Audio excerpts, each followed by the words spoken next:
So it turned out it was actually the carburettor that was malfunctioning, and Susan had to get that fixed. Oh, really? Yeah, yeah, she had to get it fixed. I was thinking about getting it repainted actually. What? You carburetor? Yeah, no, the car. Oh, Getting the car repainted. I was We're going to going say. for something called naval blue. Naval blue.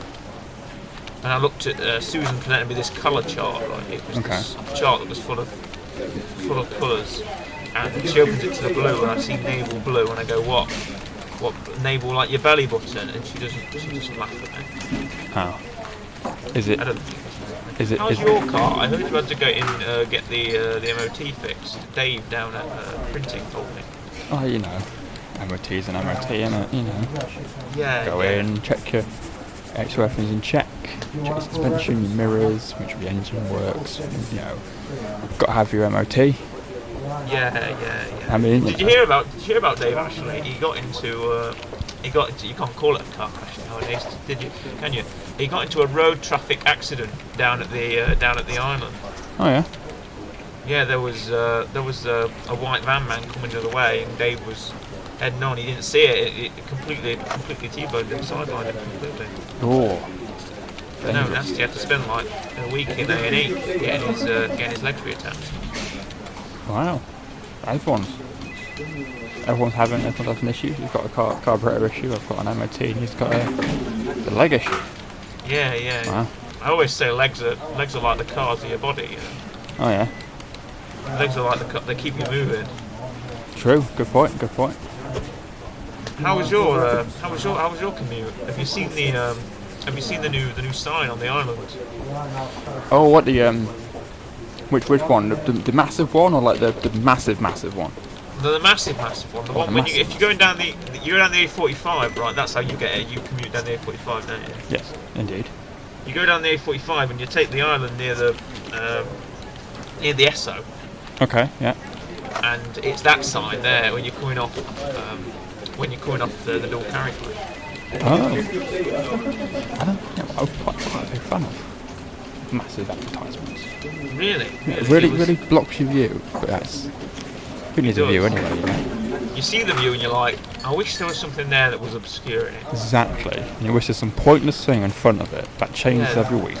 There was a tree outside my house. Right. Outside my house there was a massive tree. It wasn't even my tree, it was the neighbour's tree. Massive tree, and it was huge. It was like 40 foot tall, massive. And one day they decided to chop it down, and I wake up one morning and look out my window, you know, before I head off to work, and there's just a massive space there, and I think, you know what? I much preferred when something was covering that space. Now what am I going to look at? Just overcast cloud all day? Instead of looking at something interesting. Plant your own tree? No, that's not fair. Yeah, and time, to be fair. And time, yeah. And time I could spend doing something more productive, like looking at big signs. Exactly, big signs. I do enjoy big signs. What's the biggest sign you've ever seen? Ooh. I was I was doing some hiking, right? And obviously hiking, I was going up a hill, a massive hill, and it had this sign, right? And it's tall and thin. Right. It was on a hill. It's behind the hill, and the whole point is you walk up the hill, and the higher up the hill you walk, the more of the sign you can read, because obviously you can't look up and read all of it, it's too high up. So you climb the hill to read the rest of the sign. It's supposed to be this motivational story thing. The problem was I got to the top and forgot what happened at the bottom, so it kind of was pointless for me, but it took me so long to get to the top I forgot what I read before. But it was a big sign. Yeah, that's very interesting. It's a big sign. You know, you're talking like... You hear people who go on these like spiritual journeys, you know, like walkabouts. You ever heard about them? Oh yeah, I forgot the word for it. What are they called?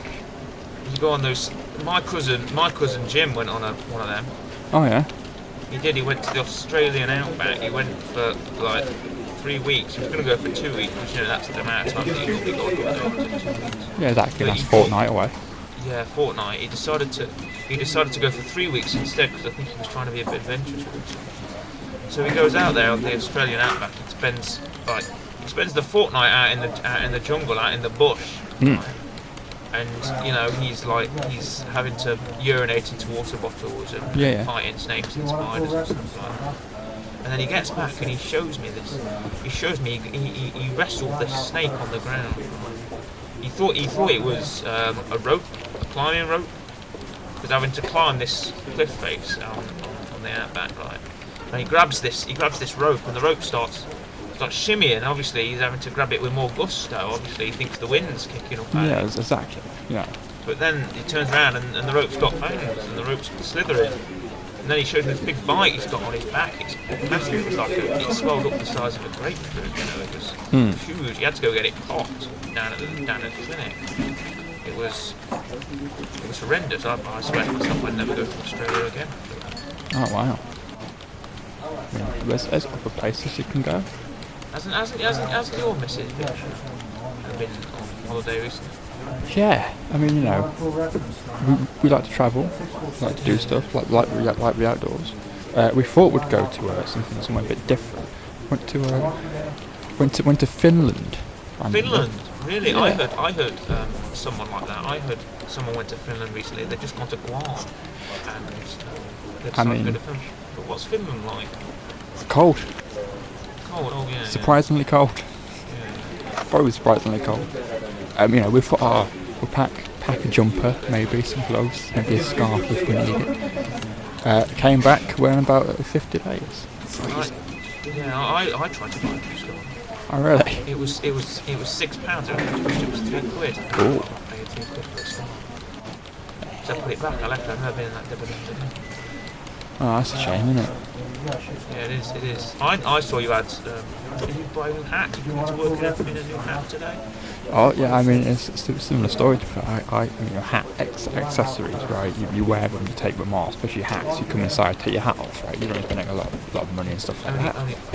I've seen Steve. He likes to wear his hat in. I think what you're doing, Steve. You're wearing a trilby. Yeah, exactly. You're not a private investigator from the 1950s.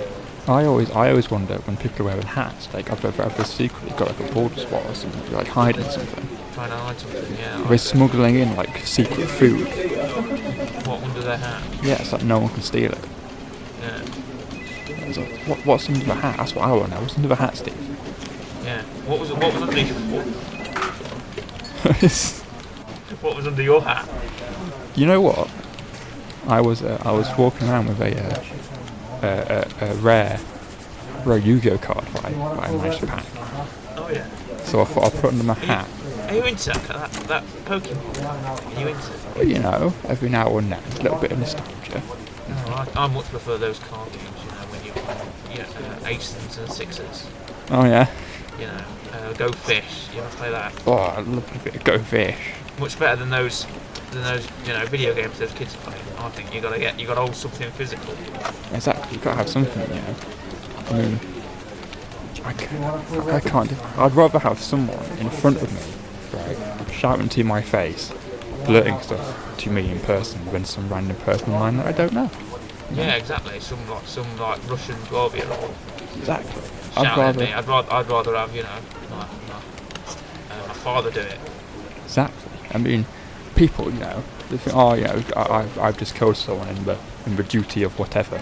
I don't know, you get some people in real life who get really passionate. Captain's duty, is that what it's called? Yes, that's the one.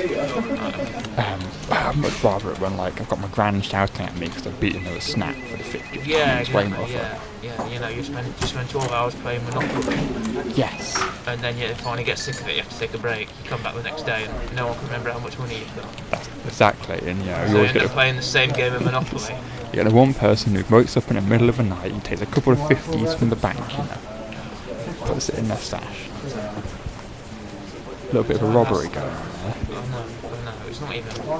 Yeah, I tell you, if real currency was Monopoly currency, I'd be swimming in it like Scrooge McDuck. I would be. I'd dive every day into my bath full of money. I mean, Monopoly. I've never cheated on Monopoly, but I have cheated on Cluedo before. Have you? Were you Professor Plum? I was. Everyone was was playing Cluedo. Some people got eliminated because they tried to guess who it was, right? you bloody, it's It's Mrs. Scarlet. White. Yeah, Scarlet. No, it wasn't. Of course it wasn't. I mean, they were eliminated after that. Yeah. It's Professor Green. Of course it's not. Amateurs. And it was me and this one other guy left, and he's a very competitive guy, right? Professional player. Very, very snobbish. Player, is that something? Yep, he's very, very snobbish, very like, oh, I won't know exactly who this is, I'm just toying one. So, I made him a beverage, and not long afterwards, he needed a bathroom, because obviously, you're drinking liquids, right? And I need a toilet now. While I was on the toilet, I had a little peek in the little black envelope, lifted it up, oh, look who it is. It's Colonel Mustard. And so I told him, right, in the next room, I told him, oh, I've got Colonel Mustard. It can't be Colonel Mustard, I've got Colonel Mustard. And it was Colonel Mustard. And I beat him, and look on his face. Should have seen it. Took a picture on my Polaroid. Wow. I Stick on the fridge. Polaroids. I can't shake them though, because I've got a bad wrist. Oh. You know what you should do, right? You should put it in your mouth, and you should shake your head up and down. Yeah, we should. Alright, I've got to get back to the desk. Okay, I think I'm going to have another cup of water before I head back.